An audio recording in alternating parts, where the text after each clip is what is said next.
સ્વાગત છે। હું છું રેખા માલકાની અને જોઈએ આજના સમાચાર। અરવલ્લી જિલ્લા ભાજપ કાર્યાલય કમલમ ખાતે કેન્દ્રીય બજેટ 2024-25 સંબંધિત કાર્યક્રમ યોજાયો।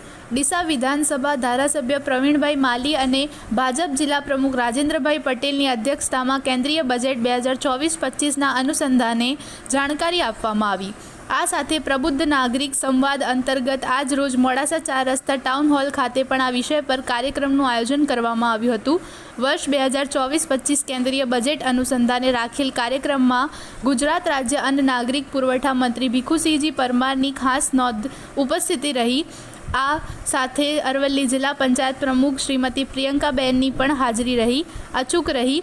આ સિવાય ભારતીય જનતા પાર્ટીના સંગઠનના મહામંત્રી જગદીશભાઈ ભાવસાર, ભીખાજી દુધાજી તથા અન્ય પદાધિકારીઓ ઉપસ્થિત રહ્યા હતા।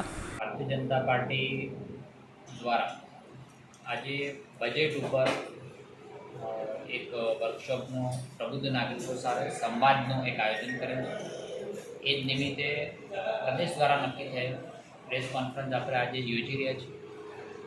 ખૂબ એવા મહત્ત્વના ઇન્ટરમીડિયેટ બજેટ જે કહેવાય, જે ભારત સરકારે નરેન્દ્રભાઈના નેતૃત્વની અંદર ભારતીય જનતા પાર્ટીની અને એનડીએની સરકાર દ્વારા જે રજૂ કરવામાં આવે છે, એના જે મુખ્ય પોઈન્ટ છે એ લોકોના જીવનમાં કેવી રીતે બદલાવ થાય એના માટેના બજેટનું પ્રેઝન્ટેશન આજે અરવલ્લી જિલ્લાના પ્રબુદ્ધ નાગરિકો વચ્ચે કરવાના છે।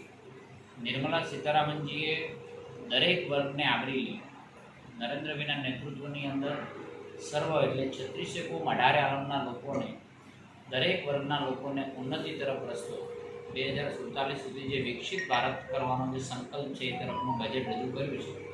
એ ચાહે ગરીબો માટે હોય, નારી માટે હોય, અન્નદાતા માટે હોય કે યુવાનો માટે હોય, આ તમામ લોકોને સાંકળીને આદિવાસીથી લઈ આદિવાસીઓ માટે ખાસ કરીને જ્યારે આપણે અરવલ્લી જિલ્લો આદિવાસી પ્રભાવિત જિલ્લો છે, ત્યારે તેમના લોકોનું જીવન ધોરણ કેવી રીતે બદલાય એના માટેના સ્પેશિયલ કોરિડોર જે ઊભા કરવાની વાત કરી છે।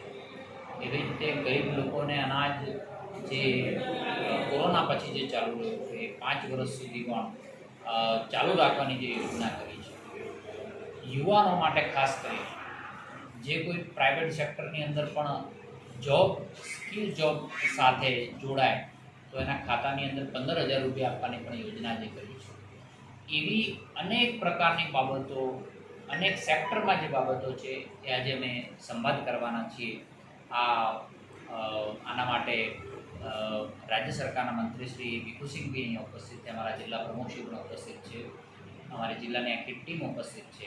ત્યારે આજે પ્રબુદ્ધ નાગરિકો સંવાદ કરી અને લોકોને અમે માર્ગદર્શન કરવાના છીએ।